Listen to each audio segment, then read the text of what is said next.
Здравейте, приятели! Това е Дикеля, близо до Ларнака, по крайбрежието.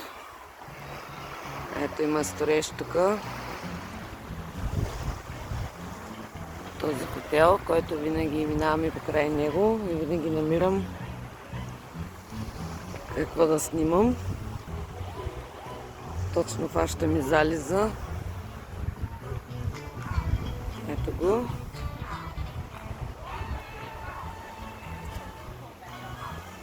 Тук винаги има котки в този хотел. Си почиват с туристите.